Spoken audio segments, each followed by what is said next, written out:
Our final story this evening comes from Annie Radin. Annie is a senior in high school. She's a member of the speech team and the drama club, and she's excited to share with you her story tonight. Please welcome Annie to the Bema now.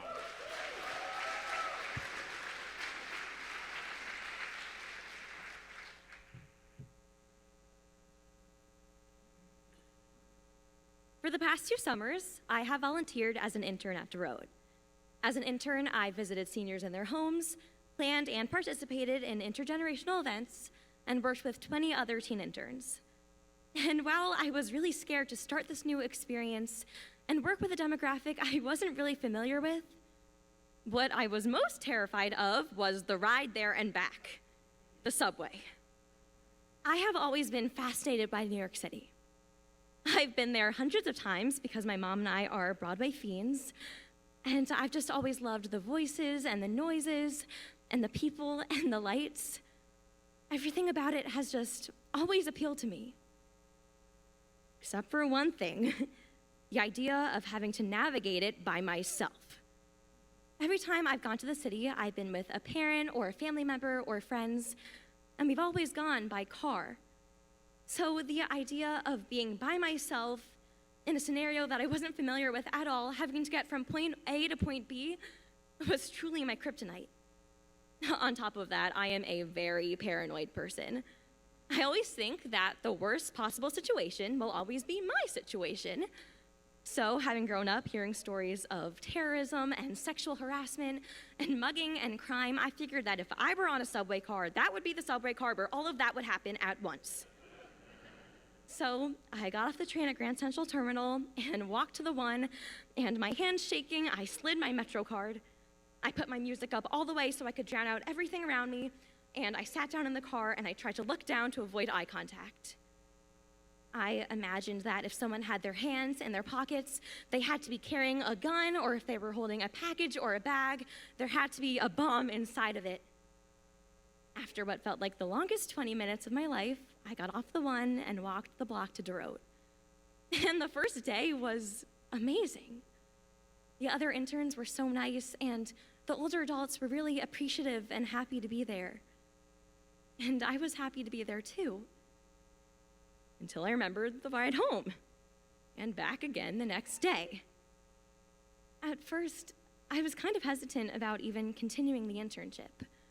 Yeah, I'd had a great first day, but was the fear really worth it? But I pushed through, and the first week was really rough. It wasn't really getting any better, and I was wondering what was wrong with me that something so basic and regular to so many people could be such an obstacle for me. But somehow, by the end of the second week, it started getting easier and easier. Maybe it's because I turned down the volume a bit, or because I looked out instead of down, but I felt kind of okay. I made up stories for the other subway riders. By giving them identities, I didn't feel like I was surrounded by strangers, and I didn't feel so alone.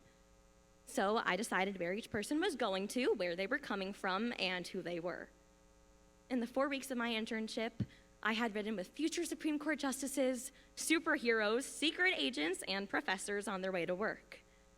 I laughed that on the first day I had imagined stories of guns and bombs, and here I was with superheroes and Supreme Court justices. By the end of my internship, that perspective from the first day had completely changed. My routine had fallen into place. The subway became a constant in an otherwise spontaneous and new experience. It even became a source of comfort for me. It was like part of my identity. When we all came back from summer break and people asked me what we did over the summer, the first thing I'd say was, I learned to ride the subway. And they'd be confused, and I'd be proud. My feelings of fear had been completely replaced with a sense of independence and a drive to succeed, a drive to grow and become responsible for myself, which was especially important for my junior year. Junior year kind of sucks. Self-confidence, not really there. But the sense of independence and pride that I got from learning to ride the subway was something a bad grade or a frustrating teacher, and there are a lot of them, could never take away. And that's especially true for my senior year too. which is somehow worse than junior year. My love for the subway continues to grow, as my friends can probably attest. When I'm on the subway, I feel empowered and strong. I know where I'm going, and I can lead the way.